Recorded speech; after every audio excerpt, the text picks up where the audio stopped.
France 2 rediffuse ce mercredi 9 août Les Héritiers, fiction avec notamment Sophia et Saïdi, proposée pour la première fois en septembre 2021. De quoi ça parle? Vaut-elle une séance de rattrapage? On vous dit tout.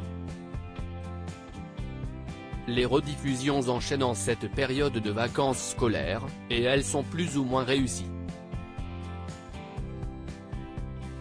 Ce mercredi 9 août, France 2 propose à ses téléspectateurs de « revoir Les Héritiers », unitaire portée, notamment, par Sophia et Saïdi.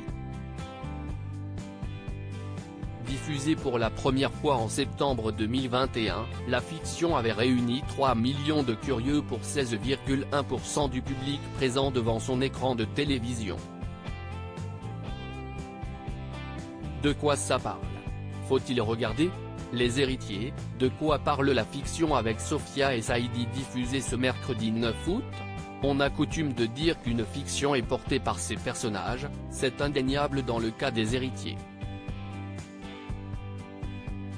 Ils sont trois, à la fois semblables et différents, unis dans l'adversité mais opposés dans leur vision du travail. Trois têtes d'une hydre à laquelle on aurait coupé la principale, celle de chef, Diane Grainger, dont la disparition met en péril l'agence de communication de crise qu'elle dirigeait depuis plusieurs années. Ces trois personnalités, fortes et attachantes, tenteront d'en aider une quatrième, unique moyen pour eux de ne pas sombrer en l'absence de leur mentor. À travers ces personnages, moins caricaturaux qu'il n'y paraît, le téléfilm décortique les rouages de la communication moderne et questionne ses méthodes. Mais surtout, il sait rester léger et c'est tant mieux. Les Héritiers, faut-il regarder la fiction avec Sophia et Saïdi diffusée ce mercredi 9 août sur France 2? Notre avis sans être particulièrement connu du grand public, Pierre Perrier, Jeu d'influence, Carole Weyers, Double Jeu, et Idir Schneider, Virage Nord, portent entièrement Les Héritiers sur leurs épaules. Tous les trois réussissent la prouesse d'insuffler à leurs personnages le recul nécessaire, cette petite légèreté qui fait de cette fiction un agréable divertissement plus qu'un énième brûlot contre les communicants de l'ombre.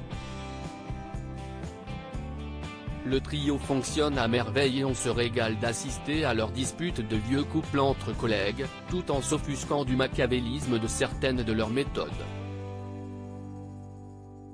On ne mettra pas non plus de signaler la partition de Sophia et Saïdi, parfaite en lanceuse d'alerte en détresse, mais souvent aussi agaçante. Alors, bien sûr, certains rebondissements des Héritiers sont prévisibles et l'histoire autour de la mise sur le marché d'un médicament dangereux n'est pas des plus originales. Mais le plaisir est ailleurs. Il provient d'une petite alchimie qui fait qu'à la fin de l'histoire, bouclée, on vous rassure, on a envie d'en reprendre. On s'est attaché aux personnages, à ce cabinet de communicants aux méthodes parfois borderline et à l'humanité qu'ils dégagent. Malicieusement, le scénariste a d'ailleurs laissé une porte ouverte à une potentielle suite en ne levant surtout pas le mystère de la disparition de Diane Grainger, celle qui a fait d'eux les héritiers.